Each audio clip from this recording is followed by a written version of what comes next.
الحمد لله وكفى والصلاة والسلام على من لا نبي بعده أما بعد فأعوذ بالله من الشيطان الرجيم بسم الله الرحمن الرحيم وإنك لعلى خلق عظيم وقال النبي صلى الله عليه وسلم إنما بعثت لأتمم مكارم الأخلاق ومحاسن الأعمال أو كما قال عليه الصلاة والسلام نظر جھکائے عروس فطرت جبیں سے گیسو ہٹا رہی ہے سحر کا تارا نکھر چکا ہے افق پہ سرخی سی چھا رہی ہے میرے نبی کا ہے خلق ایسا جو پہرن میں نہ جھک سکے گا سحر کی مانند طلوع ہوا ہے کلی کلی بتا رہی ہے میرے واجب القدر احترام حضرات علماء کرام اور میرے ہم مشن ہم سفر ساتھیوں السلام علیکم ورحمۃ اللہ وبرکاتہ محترم سامعین فخر الانبیاء ختم الرسل والی کونین دونوں جہانوں کے سردار میرے اور آپ کے آقا جناب محمد الرسول اللہ صلی اللہ علیہ وسلم کی ذات مقدس کے جس شعبہ زندگی کا مطالعہ کیا جائے تو شفقت و محبت رحمت و اخوت اخلاق و کردار سے لبریز نظر آتی ہے رسم دنیا تو کچھ یوں ہے کہ اطاعت کے جواب میں شفقت ہو عقیدت کے جواب میں محبت ہو انصاف کے بدلے میں تعلیم ہو اخوت کے بدلے میں رحمت ہو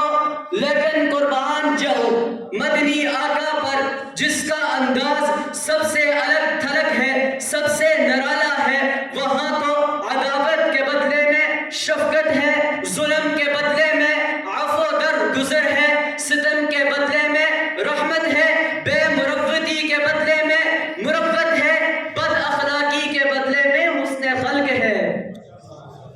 ارباب ذی قدر دنیا میں آپ کو کوئی مثال ایسی نہیں ملے گی کہ جس کو گالیاں دی گئی ہوں اس نے جواب میں تحفہ پیش کیا ہو جس کو خاردار راستے پر چلایا گیا ہو اس نے اس پر پھول نچھاور کیے ہوں جس کے پیاروں کو بے دردی سے شہید کیا ہو اس نے جواب میں امن دے دیا ہو جس کو گالیاں دی گئی ہو اس نے جواب میں تحفہ پیش کیا ہو جس کو پتھر مارے ہو اس نے جواب میں دعا دے دی ہو جس کی پوری زندگی بے چین رکھی ہو اس نے اس کے گھر کو امن کا گھر قرار دے دیا ہو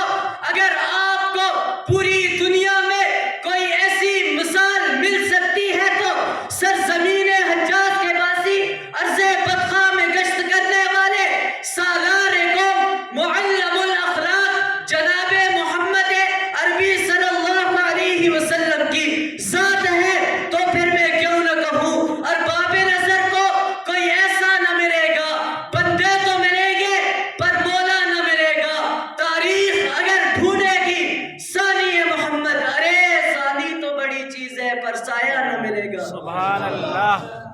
ارباب علم و دانش کون شخص اس بات سے نہ آشنا ہے کہ فتح مکہ کے بعد سین حرم میں کون لوگ جمع تھے؟ وہی لوگ جمع تھے جنہوں نے میرے اور آپ کے آقا کی زندگی کو اجیرن بنا رکھا تھا، لیکن آپ تو پیکر خلق تھے۔ آپ نے پوری قریش کو اپنی طرف مخاطب کیا، مخاطب کر کے فرمایا اے قریش، آج تم مجھ سے کس اخلاق کی توقع رکھتے ہو؟ قریش مزاج شناس لوگ تھے، رحمت کی خوشبو کا سہارا لے کر بولے آپ تو معلم الاخلاق ہیں، معلم الاخلاق سے تو عفو درگزر کی توقع ہے۔ میرے آقا صحابہ سے فرماتے ہیں اے صحابیوں، جاؤ نہ ذرا مکہ کی گلیوں میں آج اذان سنا دو، آج سب کو معاف کر دیا جائے گا، کسی سے بدلہ نہیں لیا جائے گا۔ جاؤ آج مکہ کی ماؤں سے کہہ دو تمہاری ممتا نہیں لوٹی جائے گی، مکہ کی بہنوں سے کہہ دو آج تمہیں بیوہ نہیں کیا جائے گا، مکہ کے بچوں سے کہہ دو آج تمہیں شدید نہیں کیا جائے گا۔ جنہوں نے سینے میں خنجر گھونپے تھے آج انہیں سینے سے لگا دیا جائے گا، جنہوں نے گلے میں تلوار رکھی تھی آج انہیں گلے سے لگا دیا جائے گا۔ اے میرے خون کے پیاسوں، تم بھی سنو، میں صاحب خلق اعلیٰ ہوں، جو ستم تم نے مجھ پہ کی ہے ان کا انجام کوئی نہیں۔ محترم سامعین، میرے آقا تو معلم الاخلاق تھے، اگر یقین نہ آئے تو توجہ فرمانا۔ ایک بوڑھی اماں میرے آقا کا انتظار کر رہی ہے، کب میری گلی سے گزریں گے، کب میرے گھر کے دروازے سے گزریں گے، میں اپنے گھر کا سارا کوڑا کرکٹ آپ علیہ السلام پر پھینکوں گی، واللیل جیسے زلفوں کو آلودہ کروں گی، والضحیٰ والے چہرے کو آلودہ کروں گی۔ بلا ناغہ یہ معاملہ چلتا رہا، ایک دن منقطع ہو جاتا ہے۔ میرے آقا صحابہ سے فرماتے ہیں اے صحابیوں، آج یہ معاملہ کیوں منقطع ہو گیا؟ صحابہ نے فرمایا یا رسول اللہ وہ بوڑھی اماں تو بیمار ہے۔ میرے آقا فرماتے ہیں اے صحابیوں مجھے اماں کے پاس لے جاؤ۔ جاتے ہیں، دروازہ کھٹکاتے ہیں، آواز آتی ہے من دق الباب، کون ہے دروازے پر؟ جواب ملتا ہے انا محمد، محمد آیا ہے۔ بوڑھی کا وجود کانپنے لگ گیا، بوڑھی ڈر گئی، خوف زدہ ہوگی، کہنے لگی آج مجھ سے بدلہ لیا جائے گا، لیکن آپ تو پیکر خلق تھے، آپ نے ایسا مظاہرہ کیا، آپ نے خلق کی ایسی